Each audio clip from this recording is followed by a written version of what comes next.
ہمارا اپنے رب سے تعلق یہ ہے کہ اللہ خالق کائنات وہ پوری کائنات کا مالک ہے، بادشاہ ہے، اور ہم اس کے محتاج ہیں، ہم اس کے بندے ہیں، ہم اس کے غلام ہیں۔ ہمیں اس کی بارگاہ میں جھک کے رہنا اور اس کی ہر نعمت پر اس کا شکر ادا کرنا، جو بھی عزت کے اعتبار سے، دولت کے اعتبار سے، ثروت کے اعتبار سے جتنی بھی عزتیں اللہ تعالیٰ عطا فرمائے ان کا شکر ادا کرنا یہ لازم ہوتا ہے، اور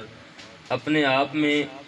یہ سمجھ کر کہ میں ایک اللہ کا محتاج بندہ ہوں اور ایک فقیر آدمی ہوں، غریب آدمی ہوں، چاہے کوئی جتنا بھی بڑا ہوتا ہے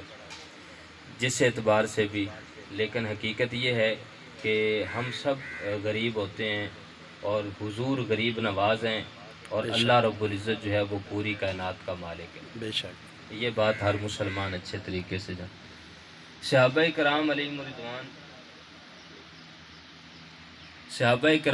رضوان ان کے متعلق آپ اور میں ہم سب ایمان بھی رکھتے ہیں، جانتے بھی ہیں کہ اللہ تعالیٰ نے ان کو کتنا بڑا شرف عطا فرمایا تھا۔ سبحان اس سے بڑی سعادت کیا ہو سکتی ہے کہ اللہ رب العزت کے پیارے حبیب صلی اللہ علیہ وآلہ وسلم کے وہ ایسے غلام تھے کہ ہر وقت حضور کی خدمت میں حاضر ہونے کا شرف ان کو ملتا تھا۔ پھر ہم یہ بھی جانتے ہیں کہ اللہ رب العزت نے ان کے لیے قرآن پاک میں سندیں اتاری ہیں، رضی اللہ عنہم ورضوا عنہ، فرمایا کہ اللہ ان سے راضی ہے، وہ اللہ سے راضی ہے۔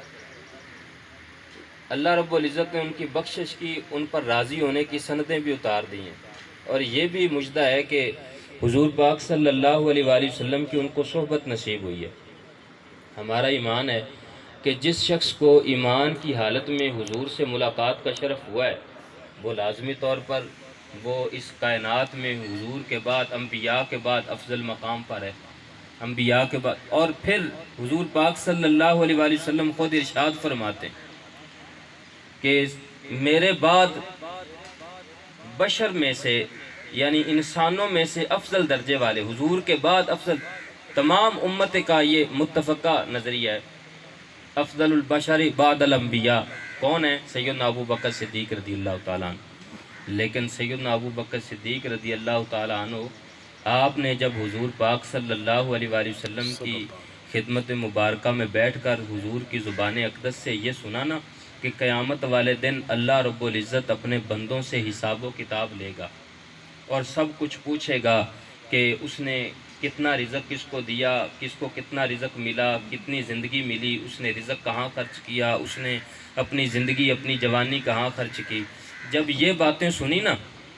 تو ایک مرتبہ سیدنا ابو بکر صدیق رضی اللہ تعالیٰ عنہ رستے میں جاتے ہوئے گھاس کا ایک تنکا پکڑ کے تو اس سے مخاطب ہو کر اس کو فرمانے لگے، گھاس کے ایک تنکا کو فرمانے لگے، فرماتے ہیں کہ کاش کہ میں ایک تنکا ہوتا، کاش کہ میں یہ ہوتا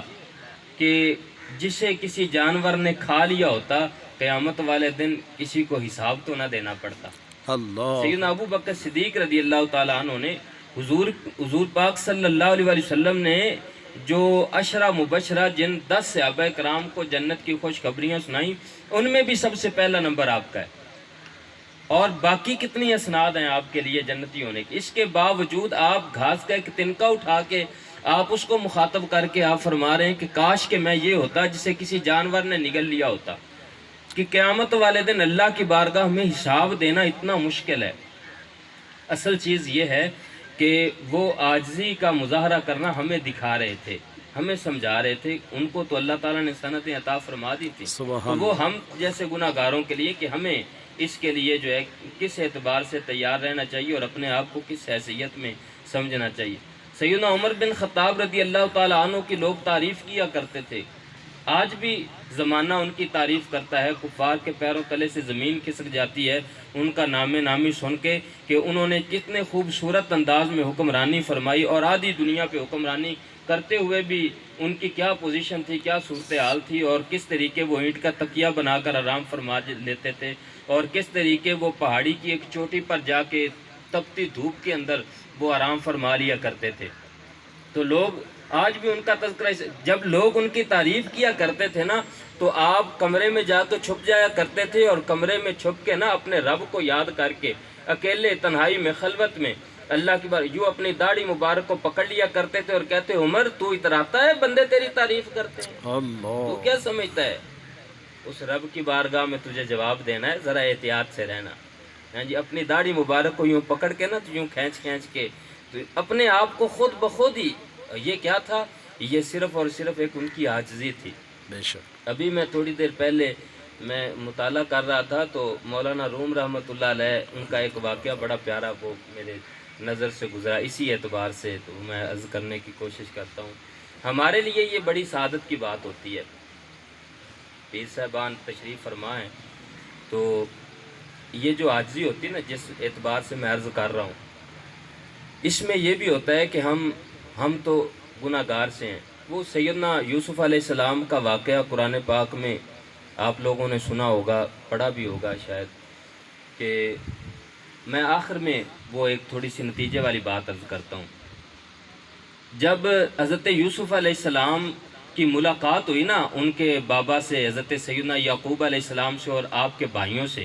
پہلے وہ سارا واقعہ آپ سنتے رہتے، وہ سارا گزرنے کے بعد جب ملاقات ہوئی نا مصر کے اندر،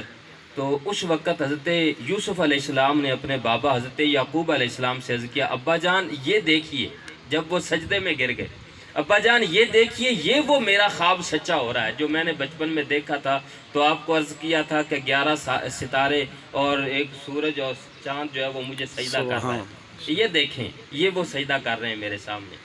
تو آپ کے بھائیوں نے اٹھ کر اپنے بابا حضرت یعقوب علیہ السلام کی خدمت میں عرض کیا کہ ابا جان ہم اس چیز سے ناواقف تھے، ہمیں نہیں پتا تھا کہ اللہ تعالیٰ نے آپ کو کتنا رتبہ عطا فرمایا، اور یہ ہمارا چھوٹا بھائی جس سے ہم حسد کرتے تھے کہ آپ اس سے پیار کرتے ہیں،